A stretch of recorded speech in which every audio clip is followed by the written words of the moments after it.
بسم اللہ الرحمن الرحیم۔ گزشتہ ویڈیو میں نے آپ کے سامنے چند مشہور جملے اور ان کے جوابات ذکر کیے تھے جو کہ عرب حضرات باہمی روزمرہ کی گفتگو میں استعمال کرتے ہیں، اور میں نے عرض کیا تھا کہ ہمیں بھی یہ چیزیں سیکھنی چاہیے۔ آج آپ کے سامنے اسی قسم کے کچھ مزید جملے عرض کروں گا۔ ان میں ایک بہت ہی مختصر اور روزانہ کی بنیاد پر جس سے ہمیں واسطہ پڑتا ہے، کوئی بندہ آپ کا شکریہ ادا کرتا ہے تو وہ کہتا ہے شکرن، ایک لفظ بولتا ہے تو اس کا جواب بھی ایک ہی لفظ ہے۔ جواب آپ کیا دیں گے؟ عفواً، بس۔ کوئی بندہ آپ کو کسی چیز کی مبارکباد دیتا ہے، آپ کو بولتے ہیں مبروک، آپ کیا جواب دیں گے؟ اللہ یبارک فیک۔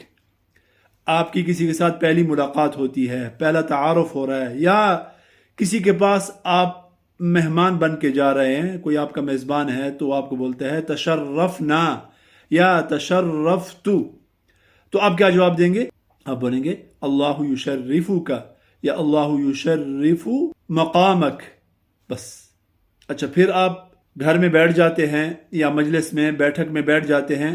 مجلس بیٹھک کو کہا جاتا ہے عربی میں، تو وہ خوشی کا اظہار کرنے کے لیے کہ آپ کے آنے سے ہمیں خوشی ہوئی، وہ کہتا ہے نورت بیتی، نورت مجلسی یا نورت المکان، کہ آپ نے اپنے آنے سے ہمارے گھر کو منور کر دیا، روشن کر دیا۔ آپ کیا جواب دیں گے؟ آپ بولیں گے اللہ ینور قلبک، اللہ پاک آپ کے دل کو منور کر دے، یا بولیں گے ھذا نورک، یہ تو آپ ہی کا نور ہے، یہ جو روشنیاں ہیں یہ آپ ہی کی وجہ سے ہیں۔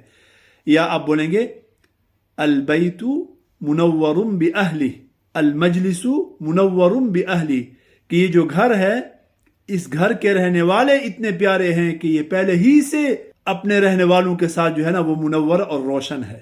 اس طریقے سے پھر آپ کے سامنے کوئی چیز رکھی جاتی ہے کھانے کے لیے، پینے کے لیے، تو آپ کو کہا جاتا ہے کہ تکلف نہیں کرنا، جیسے اردو میں ہم کہتے ہیں نا خوب کھانا ہے، تکلف نہیں کرنا، یہ آپ کا اپنا گھر ہے، تو یہ آپ کو کیا بولتے ہیں؟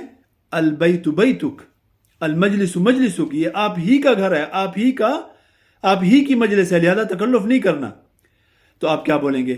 آپ اس کو جواب دیں گے تسلم، یا آپ بولیں گے اللہ یرفع قدرک، یا آپ بول سکتے ہیں ھذا من طیبک۔ آج کے لیے اتنا کافی ہے جی، انشاءاللہ پھر باقی اگلی ویڈیو میں۔